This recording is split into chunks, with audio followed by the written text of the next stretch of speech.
Don't worry, this tool won't burnish your reputation.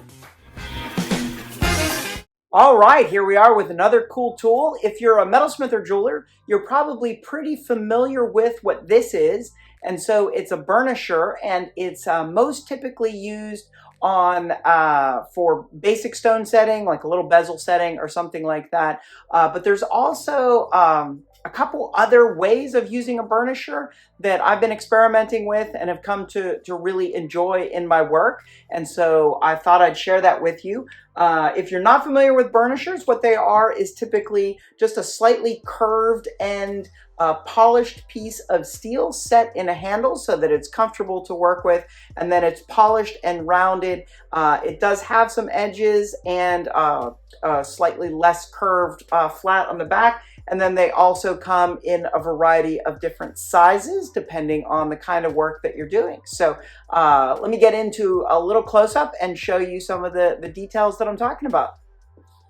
All right, since I don't do a lot of bezel setting in my work, one of the most common things that I use a burnisher for is for burnishing or kind of highlighting the edges of metal. And I think in metalsmithing and design with sheet metal, addressing the edges of metal is one of the most challenging aspects. And just want to give a huge shout out to Boris Bally, a fellow metalsmith, great friend of mine, and who really shepherded my way from sculpture into the wild, wonderful world of metalsmithing. And he taught me this kind of edge detail on a lot of his street sign pieces and everything else, and I've come to just adopt it into any other time, particularly that I'm working with a thicker sheet metal edge, like with my pewter work and things like that. So you see here, just a thicker sheet of aluminum, and then it's been belt sanded on one edge, and you can see you still have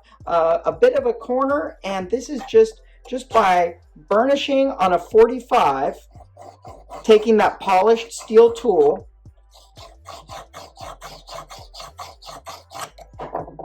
and then what you just end up with is just this little glint there that for the aware viewer or the person really taking in the details can really get a sense of that you're also taking into consideration all of those little details of your piece, and it's just a wonderful little detail for people to discover as they explore your work.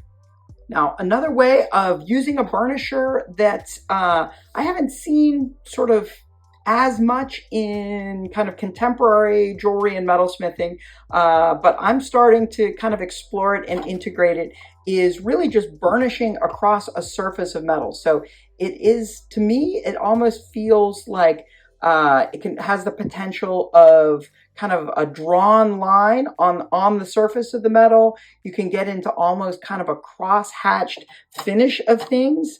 And so it really, again, is just taking the polished surface of the burnisher and you're overlapping those strokes onto the surface of the metal and eventually ending up with a burnished surface. Now, it will slightly harden the metal as you're working with it, depending on how it's ultimately going to be used. Probably not as significantly as maybe kind of tumble finishing it with stainless steel shot or something like that.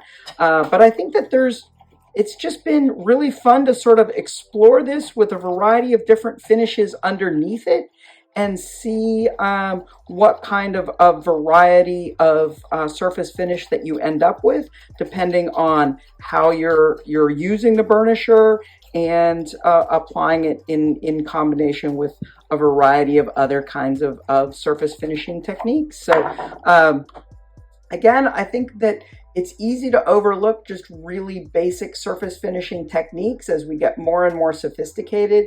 And maybe it's every time I teach beginners, I sort of return to the basics with a newfound appreciation or looking at it with new eyes that they have. And so I'm, again, just beginning to sort of integrate this more into my own work.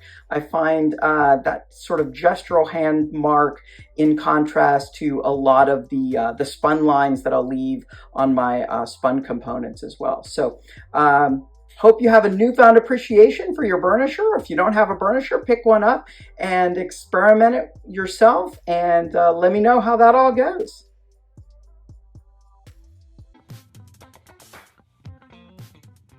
If you enjoyed this video, please be sure to hit that subscribe button so that you can hear from me when I post future videos. Thanks for stopping by.